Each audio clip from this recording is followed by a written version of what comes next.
ချင်းဆိုရင်လေချောင်းအတန်အရမ်းများတဲ့သူတွေလေချောင်းအတန်ဘယ်လိုဖြောက်ရမလဲဆိုတာ Harry လာပြီးပြောပြပေးမယ်အဲ့တော့ဒီဗီဒီယိုတစ်ခါလေး save ထားပါပြီးတော့တငယ်ချင်းတွေသိရအောင်လဲတွားပြီး share ထားပေးလိုက်ပါ How great is our God Sing with me how great is our God လေချောင်းအတန်အရမ်းများနေအဲ့တော့ဒီလေချောင်းအတန်ကိုဘယ်လိုဖြောက်ရမလဲဆိုလို့ရှိရင် Hero က yawn လောက်တာအာတန်းတာအာတန်းတဲ့ပုံစံမျိုးဒီနေရာမှာဖွင့်ပြီး Hero ဆိုပေးရမယ်ကိုယ့်ရဲ့မေယိုးကိုအောက်ချပြီးတော့မှဆိုပေးရမယ်တကယ်လို့ကိုယ့်ရဲ့မေယိုးအောက်မချဘဲနဲ့နှခမ်းကအပြင်ဘက်ကိုထွက်နေရဆိုရင် How great is our God Sing with me how great လေချောင်းအတန်အရမ်းများတယ်အဲ့တော့အာတန်းတဲ့ပုံစံခရွင်းကိုဖွင့်မယ်ပြီးတော့မေယိုးအောက်ချပြီးဆိုမယ်How great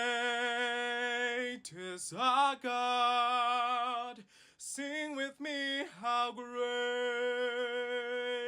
is our God And all will see how great is our God ဇက်ကိုဖွင့်မှာပြီးတော့မေယိုးအောက်ချပြီးတော့မှဆိုပေးပါအဲဆိုရင်ကိုယ့်ရဲ့လေချောင်းအတန်နဲပြီးတော့မှကိုယ့်ရဲ့ရင်ခေါင်းကနေထွက်လာတဲ့အတန်ဖြစ်လာမယ်ဆိုတာသိချာတယ်။ကဲလို့ဒီဗီဒီယိုကကိုယ့်အတွက်အကျိုးရှိတယ်ဆိုလို့ရှိရင် yes လို့ရေးလာခဲ့ပေးပါလေချောင်းအတန်အရမ်းများနေတဲ့တငယ်ချင်းတွေလေချောင်းအတန်ဖြောက်ရခက်နေတဲ့တငယ်ချင်းတွေသိရအောင်လဲတွားပြီး share ထားပေးလိုက်ပါအဆိုပိုင်းနဲ့ပတ်သက်ပြီးတော့မှဒီထက်ထပ်ပြီးအသေးစိတ်သင်ယူခြင်းနဲ့ဆိုလို့ရှိရင် Harry ကိုယ်တိုင်ကူညီပြီးဖွင့်ထားပေးတဲ့ Master Singer Class ဒီ class ထဲမှာလာဆုံလို့ရတယ်။သင်တန်းကြီးအပြည့်က4,500ကျပ်ဖြစ်ပါတယ်။ဒီဗီဒီယို screenshot လုပ်ပြီးတော့မှလာအပ်တဲ့နောက်ထပ်3ဦးအတွက်အထူးကြီး